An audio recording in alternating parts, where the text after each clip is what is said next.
Hey everybody, my name is David. I'm a part-time photographer and cinematographer based out of Florida. I've been doing videography and cinematography for about 2 years now. And I am a huge Sony nerd. But I am incredibly lucky because today I get to unbox the new ZVE10M2 from Sony. Something that for many reasons I am ridiculously excited about. Not the least of which is the new sensor that it has in here. The fact that it has like a battery that matches all of my other Sony gear. So yeah, this is pretty cool. I'm looking forward to it. So first thing you'll notice for me that I thought was a little strange was the box is just tiny. You know, if you've bought Sony stuff before, or even any kind of Sony Alpha stuff, like I own 2 FX30s, an FX6, you know, A7R5. You're used to bigger orange boxes. This one's pretty small and kind of tiny, which makes sense. You know, this is a, it's not technically, you know, setting line camera, so you know, smaller box kind of makes sense. But let's go ahead and see what we can actually get when we crack this guy open. All right, so first things first. All right, your usual Sony stuff. We've got a little little Sony strap. I never use these. For one, I don't really love, like, I don't really love advertising Sony as I walk around. And for other, like, you know, this is, you can just throw that away. You know, your normal warranty cards, basic information, the normal stuff. One thing I'd always recommend, never throw this stuff away. Every single bit of it, keep it. Keep your box, keep everything, keep your strap. You're gonna want to be able to actually use that if you ever want to sell your stuff again. People really love to have their boxes. All right, so this is it. This is this is the entire inside of the box. This is gonna be your camera. Super tiny so far. That's kind of crazy. All right, let's see what we got here. Oh wow, okay, this is tiny.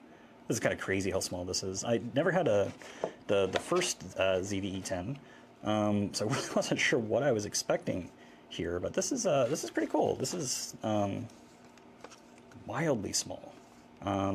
Lens is beautiful, honestly, for the size, and you know, being a box kit lens. Doesn't look like it's actually metal. It is a plastic, which is fine. So the thing with the ZVE10 is it is an APS-C sensor. So that's one of the reasons I'm actually kind of excited about this. I mentioned earlier I have two FX30s because I love them so much, which are both also APS-C cameras.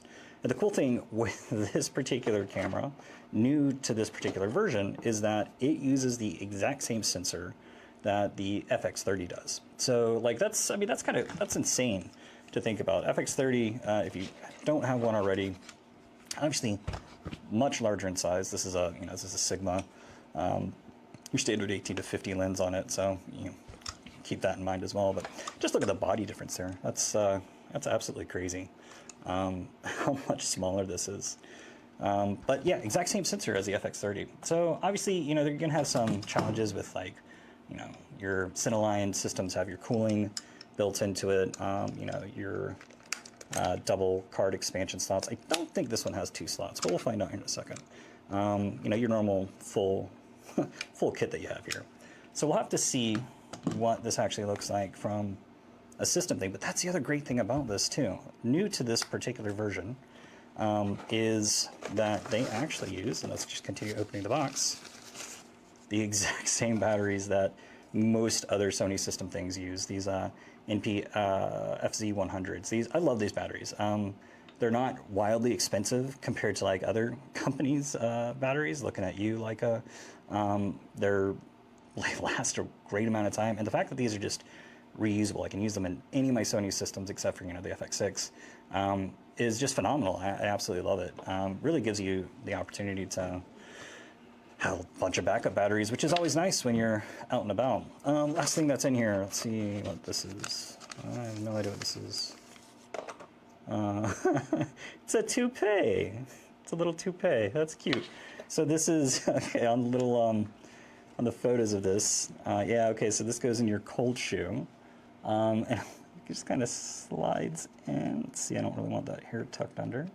Slides in. Oh, look at it. Oh, his little toupee. He's so cute. Oh, love it. Yeah. So, yeah, that's cute. So that's it. I mean, that's the entire box. That's everything that you get in there. Camera, battery, lots of documents, and toupee. Little camera toupee. Love it. So let's take a look at some of the other things that are available on this guy. So another really nice thing, Sony's gotten really good about pivoting screens. Actually, that was interesting. I was able. That was weird. Okay, so we've got back facing. You can flip and actually keep yourself protected if you're paranoid like me. When you're traveling, you don't want to get your screen scratched up. One thing I always do, also recommend, always get a screen protector for these things.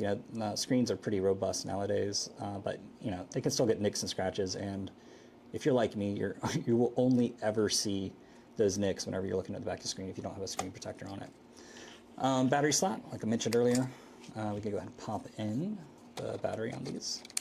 I just love these batteries compared to everything else. Let's see, on the side, we've got, looks like it just supports SD-XE2, so that is a slight downgrade from your FX30, where they actually support some of the bigger, more interesting memory cards. So I kind of wish that they had brought that over. One of the things I love about the FX30 and the A7R5 is that they support CF Express A and SDs, and so it uses the same slot. And I know this is kind of a cost savings thing. If most people are going to be buying this don't care about the ability to use CF Express A, but I do. I have a lot of CF Express A cards, so would have loved to be able to reutilize that. So yeah, SD card slot here, and then we've got two other slots above and below. Looks like one of those mini HDMIs. I hate these. They're great because they're tiny, but I always feel like I'm gonna break or bend, and they're just so bespoke that it's not like you have a dozen of them lying around. You could probably buy them in bulk, but who does it? At the top, USB-C, and then your normal plugs in for mics and other things. All right, well, let's get a memory card in this sucker and get it turned on. I have a little SanDisk 128 V90 2 on here, so we'll get that plugged in. Probably haven't formatted this thing, but it'll be a good test to actually just pop it in a format. Always recommend when you're using a camera and you're swapping between, format your cards. Make sure that there's compatibility. All right, so where you're plugged in here, power is going to be just like you would with any other kind of Sony system. Flick it on here. Let's see what we get when we first boot this sucker up. Oh, well, it looks like the battery did not come charged. So, beautiful thing here is I'll just grab one and grab another. Let's see. Who has a battery in it? Beautiful. So, now you know when you're purchasing one of these, does not come charged, or your mileage may vary. I know that sometimes batteries come charged, sometimes they don't. I know most manufacturers always recommend charge first. There we go. And so now we're just going to go through our normal, no, need screen reader, automatically accept. So if you haven't used the Creators app before, it's actually a pretty nice little application that Sony offers on phones, and allows you to connect to pretty much any Sony system. So it's nice to see that you can do that here as well. So if we look at mine, you can see I've got my A7R5, and I can actually swap to different cameras. So I've got my FX30 A and B, and so we'll go ahead and add this new Sony camera to our lineup. So let's go ahead and do this. Set on, turning on the Bluetooth, connect the camera through Creators app all on the screen. So let's go ahead, go to camera, let's go add a camera. We're going to look for the ZVE, am I crazy? Oh, there we go, ZVE10M2, there we go. So it found it already. We can go ahead and pair it and start our connection. And usually just takes a little bit of time. So, yeah, there we go. Confirm the code. Always confirm your codes. That way you're not maliciously connecting to some random camera in your area. We're good there. We'll go ahead and pair. Connect it to my smartphone. Sure, we can do that. Is that right? Yeah, make sure we set our time. Device name is fine. So interesting. So auto power off temperature. So this is one of the things that people actually change on their FX30s typically. You know, the auto power off is pretty low. Like they turn off pretty quickly. So usually you just turn this off and just kind of, you know, they'll turn off eventually. Because you can set it to high and it'll usually only turn off later. I'm going to leave this to standard for now, and we're actually going to do a heat test to just see how long this can record before it actually turns off. I'm in Florida, so it's constantly hot, so this is definitely important, but we'll just kind of leave it for that. It's nice to know that that is an option. Again, there are no fans on this device, so I imagine it's probably going to get pretty hot pretty fast. So we'll just go ahead and use these settings. Initial settings have been completed. Okay, pixel mapping. I always want to perform pixel mapping. If you've ever been to a venue and recorded something live, and you found out later that you had a couple dead pixels, it's pretty easy to fix in post. But man, is it a pain, because you have to notice them for one, and when you're recording at 4K, sometimes it's hard to see, and then sometimes like you'll get, I do a lot of live recording, where it's like 2-hour, 3-hour long sessions, and I'll get through editing and I'm on like hour 2, and then I see a stupid dead pixel. I'm like, oh, okay, now I have to go back and fix it through the whole thing. Again, not like it's difficult, but again, pixel mapping is a great way to just make sure that you're not going to have any dead pixels while you're recording. Make sure you leave your lens cap on, click OK. And it'll just make sure, essentially what it does is it looks at your sensor, it looks for any dead pixels, and it does its best to adjust and fix those. So usually they will do a restart afterwards, which is exactly what we saw just there. Pixel mapping is complete. All right, so then we've just got some basic instructions here. Swiping to the left, right, up calls up touchscreen menus, okay? So yeah, now we're here. We're actually at our main menu. We can see that we've got 4 hours and 30 minutes on this particular card. Again, I said I needed to format it, so I'm going to see, yep, we have our standard Sony menu here, which if you're using any other Sony system, you'll actually be pretty used to this already, which is great. Actually, people complain about the Sony menus a lot, but I think the same is true for any system. Like Leica, they have a beautiful menu system, but again, any system that you're using, you just have to get used to the menus. Once you're used to them, it's really not that big of a deal. But yeah, it looks like the same style choices that you actually have here across the board. So you can actually set your frames per second.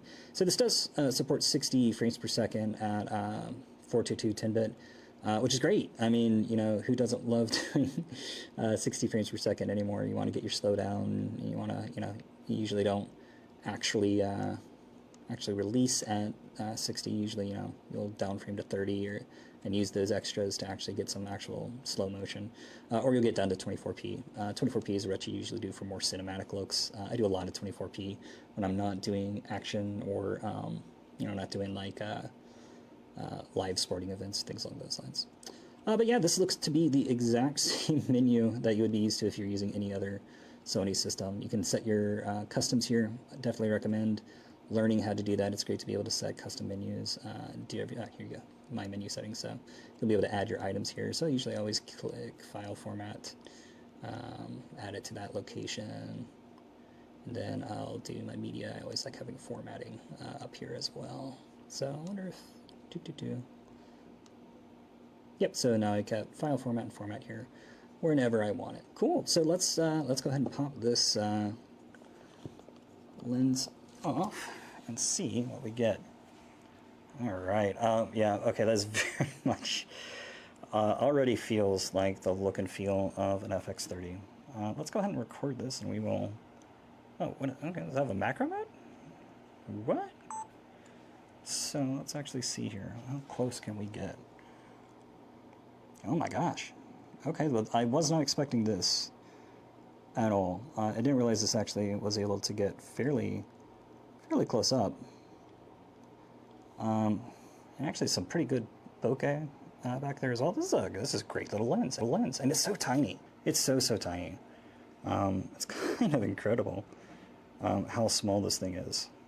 So why am I excited about this? Like, again, I own two FX30s, I own a FX6, I own a A7R5, I own a Leica, two Leicas. But this thing's just great. Like, the big thing for me is I want to be able to grab a quick camera and run. So normally a lot of times we'll just grab a Ricoh. Like if I'm doing street photography, wanted to just grab a couple snaps, and you can do video on a Ricoh, and it's okay. Like, it's fine. It works fairly well. But I mean, Ricoh at its core is 100% it's a photography camera. So actually, a lot of time, most of the time, my son is using our Ricoh now, and I'm carrying around like a Leica or something along those lines when we're doing street photography. But man, carrying around an FX30 again. Not like this isn't a big camera. It's not huge, but it's got some heft to it. And it has heft to it because, like every cinematographer, I got to put a cage on it, and I got to put all my extra dingles and fun stuff on it to make it, more robust. And like every photographer or cinematographer, I am always looking to revise my kit. And so what do we do as cinematographers and photographers to revise our kit? We buy more gear. And then we decide, maybe I'll use this today. And then, eventually you might end up selling something. But yeah, I'm excited about this one because, I mean, it's small. It is incredibly tiny. It's using the same sensor as an FX30, so I know what I'm going to be getting. I know that I can actually pair this with an FX30, and I'm going to have an easier time doing, color management and posts. Have a pretty good feel just in general for how this is going to perform. And it's just kind of great, again, really tiny, cute little toupee. And so I guess what I would love to check here, and actually as I'm talking, so this is billed as a vlogger camera. So I'm really curious to see how this actual microphone performs. But in general, I mean, it's super cute. I know that's a weird thing to say about a camera, a Sony camera especially. Like, I don't know that anybody has ever called a Sony camera cute before, but I don't know, there's just something about this guy I think is just absolutely adorable. This is one thing I do not like. I would like to still be able to record while I close the back screen and don't have it open. I wonder if there's a setting for that somewhere. I'm sure there is. I'll have to play with it and see. A lot of times when I'm recording, if I'm doing street recording or street photography, you're kind of usually, you're at waist level and you're trying to keep kind of a lowish profile.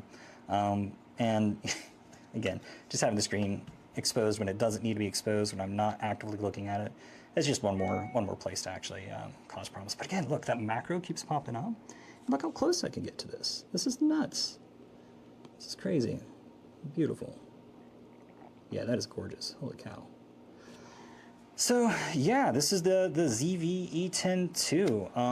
What I'll definitely be doing quite a bit more of is getting some actual shots. I'll do a comparison shot of the ZVE10M2 to an actual FX30 because it's going to be the direct comparison. I will likely use the same lens. So I'll slap on this 18-50 Sigma onto here, which will actually be kind of interesting to see how that impacts the weight. Let's do one more thing before we close this out. Let's pop actually the lens off. And yeah, there you go. There's that beautiful little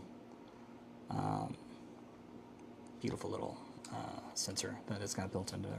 Looks like there's already dust on it. So, it wouldn't be it wouldn't be a brand new camera without immediately having dust on the screen. But yeah, again, honestly, this guy, for being a kit lens, it looks beautiful, especially when it's recording. I don't love the quality, but I have no idea how much this thing would be independently. If you're going to buy one of these, buy it with your kit lens. You will usually never go wrong with having a kit lens. You can fairly comfortably, I'll use the word toss it around and not feel bad. Usually the cost difference is fairly minimal. So it makes sense to just pick it up. And then, get a Sigma lens. Sigma is phenomenal from the APS-C perspective. They make great lenses. I'm very much a Sony lens person when it comes to full frame, except for my 85 millimeter. But yeah, beyond that, guys, this is pretty exciting. Look how tiny this is. I can literally just hold this in one hand and have the exact same power as an FX30 with, I'd say, half the weight. Easily half the weight. Again, keep in mind, caged, bigger lens. But yeah, this is going to be fun. So things coming up next. We'll do a comparison of quality. We'll do heat tests, just see how long we can actually have this thing record. Again, this thing actually does support 4K 60, so we're just going to let that run for as long as possible.